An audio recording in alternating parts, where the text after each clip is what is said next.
Hello class 6th, कैसे हैं आप लोग। देखिए chapter measurement of distance and motion, इस चैप्टर के क्वेश्चन आंसर्स ऑलरेडी आप लोगों ने कर लिए होंगे, ओके। लेकिन कुछ डाउट्स हैं इस चैप्टर में कुछ स्टूडेंट्स की, तो वो हम क्लियर कर लेते हैं। सबसे पहले हम बात करते हैं terms to remember, standard unit, SI units, translatory motion, rotational motion, periodic motion, okay. तो what is standard unit? The basic unit of measurement used by everyone and everywhere. Actually ऐसे यूनिट्स जो हर जगह और हर कोई यूज करता है उसे हम स्टैंडर्ड यूनिट्स कहते हैं। एसआई यूनिट्स की बात करें तो units of length, mass, time, ये सब इंटरनेशनल सिस्टम पर बेस्ड होते हैं, जिनको हम एसआई यूनिट सिस्टम कहते हैं या international system of units. Translatory motion, motion in which a body moves as a whole and every point on it moves the same distance। Translatory motion में क्या होता है कि इसमें पूरी बॉडी और घूमती है और जो हर एक उसका पॉइंट है वो मूव करता है सेम डिस्टेंस में। Rotational motion, motion of all the particles on any body moving along a circular path about a fixed axis. यहां पर एक फिक्स्ड एक्सिस के चारों तरफ सर्कुलर पाथ पर जब कोई बॉडी मूव करती है उसे हम रोटेशनल मोशन कहते हैं, ओके। पीरियोडिक मोशन की हम बात करें तो motion that repeats itself at regular interval of time. एक डेफिनेट टाइम के बाद जब कोई बॉडी का मोशन रिपीट होता है उसे हम पीरियोडिक मोशन कहते हैं। ये जो यहाँ टर्म्स टू रिमेंबर दे रखे हैं ये सारे बहुत इंपॉर्टेंट है क्योंकि यहां से आपके डिफाइन क्वेश्चन बनेंगे, ओके। चलिए, एक्चुअली होता क्या है, measurement of distance and time हमारे लिए इंपॉर्टेंट क्यों है? क्योंकि जब हम एक जगह से दूसरी जगह जाते हैं, ओके, तो जनरली हमें अपनी डिस्टेंस पता करनी होती है कि हम कितनी डिस्टेंस हमने मूव की है, ओके। इसके अलावा बहुत समय पहले लोग क्या करते थे, एक जगह से दूसरी जगह और जब जाते थे पैदल जाते थे या सामान ले जाते थे, ठीक है ना। तो उस समय बोट्स भी पानी में चलने के लिए बोट्स यूज की जाती थी। लेकिन जब से इन्वेंशन ऑफ व्हील हुआ है, व्हील का आविष्कार हुआ है, तब से बहुत ज्यादा डेवलपमेंट हुआ है, ओके। तो बहुत समय बाद the design of the wheel was improved and cycle became one of the most common mode of transport. Cycle बनी, उसके बाद ट्रांसपोर्ट सिस्टम में काफी चेंजेस आए, sail boats and smaller ships भी यूज किए जाने लगे।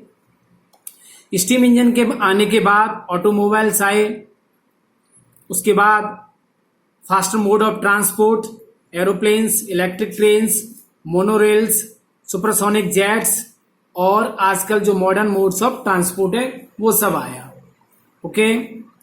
तो हमें डिस्टेंस मेजर करने की आवश्यकता क्या है? देखिए, हम डे टू डे लाइफ में और डिस्टेंस मेजर करते हैं और ये बहुत कॉमन एक्टिविटी है हम लोगों के लिए। जैसे हमें अपनी टेबल की डायमेंशन पता करनी हो, उसकी लेंथ, ब्रेथ, हाइट पता करनी हो, ठीक है।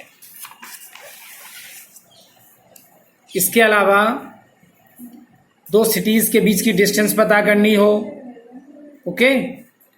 और जब हम अब टेलर के पास जाते हैं तो जब हमारी ड्रेस स्टिच करता है तो हमारी बॉडी का डायमेंशन होता है, उसके लिए भी मेजरमेंट की जरूरत पड़ती है। तो एक्चुअली मेजरमेंट है क्या? तो measurement involves comparison of an unknown quantity with some known fixed quantity of the same kind. Actually unknown quantity का जो कंपैरिजन है वो फिक्स्ड क्वांटिटी के साथ किया जाता है, इसी को हम मेजरमेंट कहते हैं। This known fixed quantity is called unit, इसको हम यूनिट कहते हैं, okay. The units are mostly chosen on the basis of convenience of some logic। तो यहां से क्वेश्चन है कि जो मेजरमेंट है वो किस चीज पर डिपेंड करता है, तो ये समझ लीजिए। Number describe the numerical value of the measurement में दो चीजें होती हैं, एक तो नंबर होती है जो न्यूमेरिकल वैल्यू को दिखाती है, दूसरा उसका यूनिट होता है जो जिस क्वांटिटी में उसको मेजर किया जा रहा है। ओके, यहाँ एक एक्टिविटी दे रखी है, ये आपको खुद करनी है।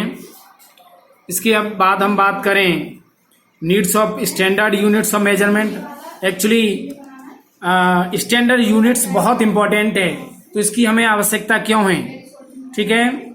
तो all measurements are made by exact comparison with a standard of the same kind. कुछ स्टैंडर्ड चीजों के साथ कंपैरिजन करके ही यूनिट बनाए जाते हैं। Each accepted standard of measurement is called unit. और जो स्टैंडर्ड एक्सेप्टेड यूनिट्स हैं या मेजरमेंट की जो क्वांटिटी है उसी को हम यूनिट कहते हैं, ठीक है ना। Quite often the same quantity can be described in terms of more than one kind of unit. और उसके कई सारे यूनिट्स हो सकते हैं। जैसे यदि हम बात करें पुराने जमाने में जो लोग थे वो लेंथ को जब मेजर करते थे तो palm, hand span, foot step, cubit, ठीक है, या इससे मेजर करते थे, ठीक है। ये आप देख रहे हो 4 फिंगर्स, ये थंब टू लिटिल, ये स्पैन है। ओके, ये आप नीचे देख रहे हो, ओके, ये क्यूबिट है और ये पेस है, ठीक है। लेकिन आप ये सारी चीजें देख रहे हो कि किसी का हाथ बड़ा हो सकता है, किसी के पैर बड़ी हो सकती हैं, किसी की बॉडी बड़ी हो सकती है। तो इस कंडीशन में ये जो मेजरमेंट है ये वेराइज कर सकता है पर्सन टू पर्सन। ओके, इसीलिए for proper dealing each measurement must be same for everybody, thus there should be uniformity in measurements. इसलिए मेजरमेंट में और यूनिफॉर्मिटी होना जरूरी है। तो इसी के लिए हमें स्टैंडर्ड यूनिट्स की जरूरत पड़ती है, ठीक है। यहां से क्वेश्चन है तो इसको आप नोट करिएगा। The unit that could be use everywhere as a basic unit of measurement is called standard unit. ये स्टैंडर्ड यूनिट की डेफिनेशन है। ओके, इस तरीके से हम देख सकते हैं कि ऐसा units are used in science and technology almost universally, कि ऐसा यूनिट्स की जो साइंस में यूज किए जाते हैं वो टेक्नोलॉजी और यूनिवर्सली यूज किए जाने लगे हैं, ठीक है। ऐसा यूनिट ऑफ लेंथ की हम बात करेंगे। ओके,